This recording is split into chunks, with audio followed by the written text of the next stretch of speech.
Hey guys, let's get more news about Lakers, but first, don't forget to subscribe and leave your like. Lakers eyeing essential trade options. The NBA's unofficial trade season kicked off December 15th, with Thomas Bryant landing in Indiana and Dennis Schroeder joining Golden State. For the Lakers, sitting ninth in the Western Conference at 14-12, the timing presents an opportunity to address glaring roster needs. According to Jovan Buha of The Athletic, league sources expect Los Angeles to be among the more aggressive buyers ahead of the February 6 deadline. The team has three clear needs: a physical defensive center, a 3-and-D wing, and an athletic guard who can defend at the point of attack. Jonas Valanciunas remains the most discussed target, averaging 11.8 points and 7.6 rebounds on a team-friendly deal with Washington. His interior presence could ease the burden on Anthony Davis, though his defensive mobility raises questions. The Brooklyn Nets present intriguing options, with both Cameron Johnson and Dorian Finney-Smith potentially available. A package centered around D'Angelo Russell, Jalen Hood-Schifino, and draft picks could dramatically improve LA's wing depth and perimeter defense. Other possibilities include Portland's Robert Williams III, whose $12.4 million salary and rim protection, 1.9 blocks per game, make him an attractive target, and Chicago's Zach LaVine, though acquiring the Bulls' star would significantly deplete the Lakers' depth. The wild card? Memphis guard Marcus Smart, whose $20.2 million salary matches Russell's expiring deal. While the Grizzlies' asking price of 2 first-rounders is steep, Smart's defensive intensity could be transformative. While the entire roster, except Max Christie until January 15th, is technically available, sources indicate certain pieces are virtually untouchable. Beyond LeBron James and Davis, this includes Austin Reeves, whose team-friendly contract and role as the third option make him particularly valuable. The Lakers' most likely trade chips include Russell, $18.7 million, Rui Hachimura, $17 million, Gabe Vincent, $11 million, and Jared Vanderbilt, $10.7 million. The team previously tried moving Russell but found no takers.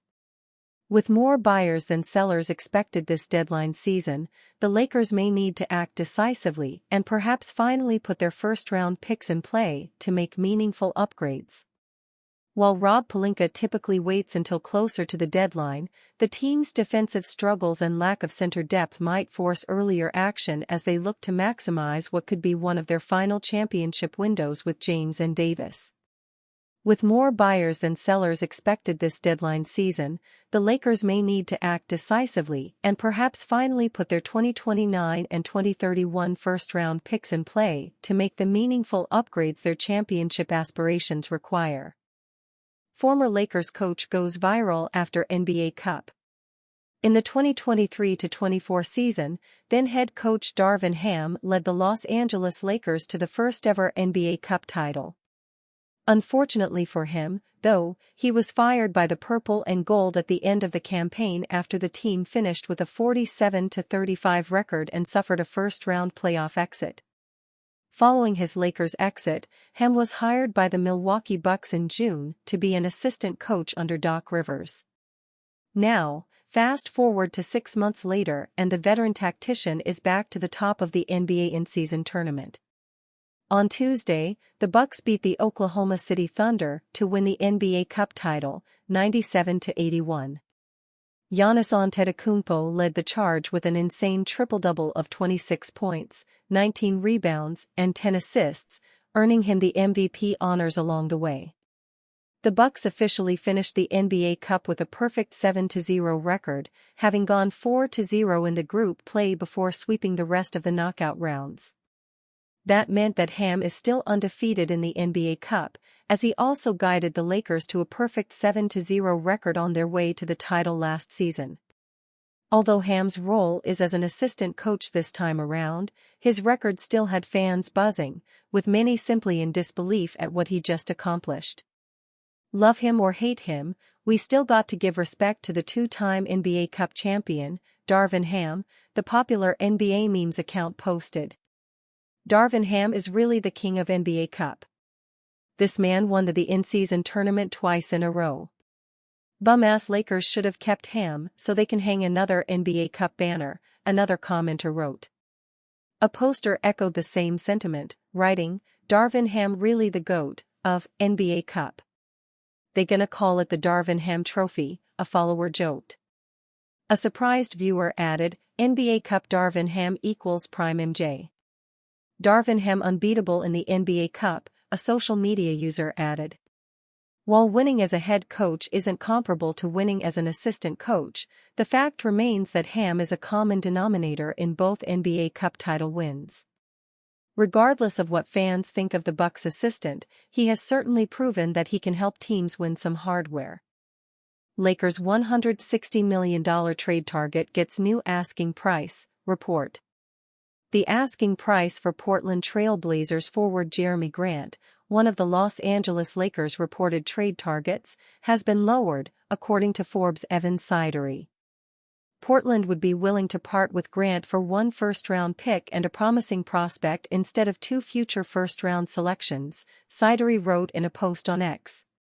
Sean Highkin of the Rose Garden Report reported in July that the Blazers were asking for the Lakers' 2029 and 2031 first-round draft picks. But if the Trail Blazers lower their asking price to a package built around one of the Lakers' first-round picks and Rui Hachimura, then a deal could be made, according to Highkin. Former LA Daily reporter Anthony Irwin, now with Clutch Points, reported that the Lakers were unwilling to meet Portland's demand for Grant because of 2 factors. League sources cite his contract and potential reluctance to take on a lesser role on a winning team as concerns for why the Lakers and other teams haven't wanted to meet that price, Irwin wrote at the time. The 30-year-old Grant is entering the second season of a 5-year deal worth $160 million with a $36.4 million player option for the 2027-28 season. Grant is averaging 16.1 points, 3.6 rebounds, and 2.3 assists in the Trail Blazers' first 24 games, his lowest production since he left Denver in 2020. Despite getting lost in the shuffle amid Portland's rebuilding this season, the 6'7" forward is still shooting a solid 38.4% on 6.6 three-point attempts.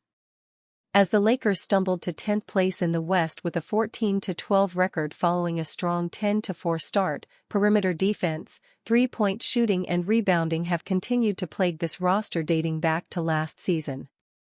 The Lakers are ranked 24th in defensive rating, 25th in three-pointers made and 27th in rebounding after 26 games.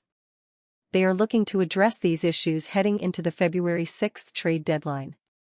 According to Jovan Buha of The Athletic, the Lakers have been eyeing a tough, physical, defensive-minded center, a big 3 and D wing who complements Anthony Davis and LeBron James as a starter/closer and a big, quick, athletic guard with point-of-attack defensive capabilities. Grant fits the big 3 and D wing role. Buha linked Grant among the 3 and D wings available in the trade market for the Lakers, alongside Washington Wizards' Kyle Kuzma, who previously played with the team, and Brooklyn Nets pair of Cam Johnson and Dorian Finney-Smith. A Western Conference rival executive has warned the Lakers in the offseason amid the news of their pursuit of Grant. Jeremy Grant can play, he is a shooter, he is a good, active defender when he is engaged, he is going to do a lot of things that help your team, the league executive told Heavy's Sean Devaney in July. But he is a third option. He has had some big numbers in the last few years, but he has done it on terrible teams. No one is going to make a big trade for a guy who gives you 20 points on a bad team and 13 points on a good one. Not with his contract. He is going to make $30 million next year and $32 million the year after that. Then he has 2 more years. You can't pay your third option $35 million. The Lakers have been reluctant to move their draft picks since the last trade deadline. We're going to always be aggressive to trying to make roster upgrades, and we'll be relentless to continue to look at what we can do, Pelinka told reporters in July. If the right deal comes and we have to put in draft picks, we will. But the Lakers' 4-8 record over their last 12 games saw their title odds dive to 10th, per Bovada, which also offers online casino bonus like Joe Fortune Club, at plus 2,800. With the Lakers hobbling to the play-in picture after a quarter of the season, it's hard to see Pelinka softening his stance. And you, fan? What do you think of the situation of Jeremy Grant? Leave your opinion in the comments.